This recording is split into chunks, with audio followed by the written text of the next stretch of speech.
Rudy's talking about how vintage collectors are leaving or not participating in the hobby right now. What he's really discussing is market depth. Let's discuss. I have come here to chew bubblegum and kick ass. And I'm all out of bubblegum. So, market depth, part 2. Let's give you a little background. Rudy has been talking lately that there's been very little movement on the vintage market and it doesn't have a bright future at the moment, and this and that, and people are selling, and this may be true. We had Magic 30, the beta reprint set, 4 packs for $1,000. We had all these reprints recently devaluing everything that wasn't reserve list. So, when they reprinted the reserve list and they reprinted everything else, people got worried or people just grew tired of it and capitulated and sold. And this happened to a lot of people, right? We had 2 years before that of just like a crazy rush and bull market. And this brought in people who maybe were not that invested in Magic. They became invested over a year. And then, when things started to turn, they dumped and they ran. They're not coming back. These people may have been interested in vintage cards and maybe will never be interested in vintage cards again. So what happened here? It's not that the market wants the vintage cards less. Is that the pool of people buying these cards has shrunk. And when you have a smaller pool demanding cards, the freaking supply is going to be larger. And if the supply isn't larger and there's less demand, the supply is the same, prices go down. So that's what we have here. We have a time of prices decreasing because interest has dipped. There's less people involved. Now,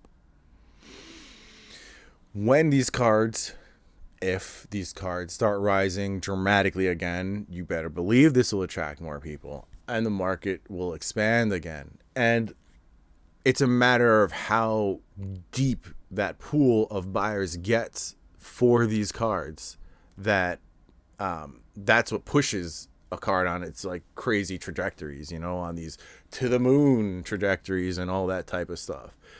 So when you have less of a pool and less excitement, it's just kind of stagnant prices. Yeah, you may see some ticks up, but it's not going to be the huge crazy gains like you can buy a card, wait a month and flip it and make money. It's not going to be that type of thing anymore. It's back to the slow and steady kind of gradual increase in value, the gradual disappearance of cards, of near mint cards from the market. And now we're going to get back to that. It's going to take some time. Cards will move. They will move slowly. The pool has shrunk. That's all there is to it. It's not like it's a permanent drought. It's just a moment. It's just a moment. And it should be kind of looked at like that. Like, the rain will come again, guys. Like, I'm not that worried about it. There's always going to be people involved in this spiel, at least for the foreseeable future.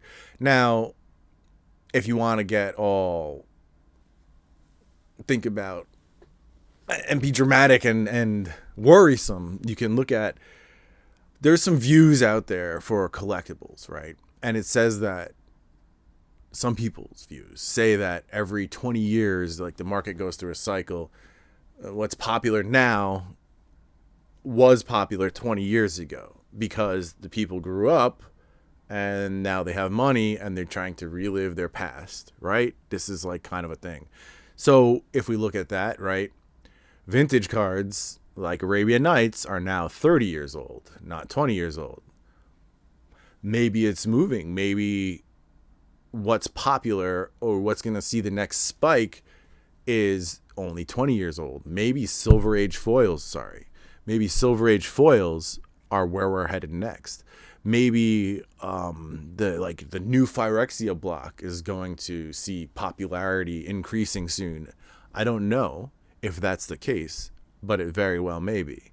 I do like Silver Age foils in terms of collectability, rarity, like their nature, like they're iconic, they're tough to get, so on and so forth, especially high grade ones or high quality ones. Yeah, I just wanted to talk about where we're headed and why, and market depth versus, what's happening right now in the whole Magic market.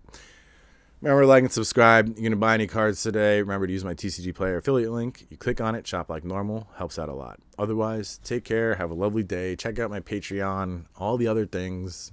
Peace. Game over, man. Game over. What the fuck are we gonna do now? What are we gonna do? Maybe we could build a fire, sing a couple of songs, huh? Why don't we try that?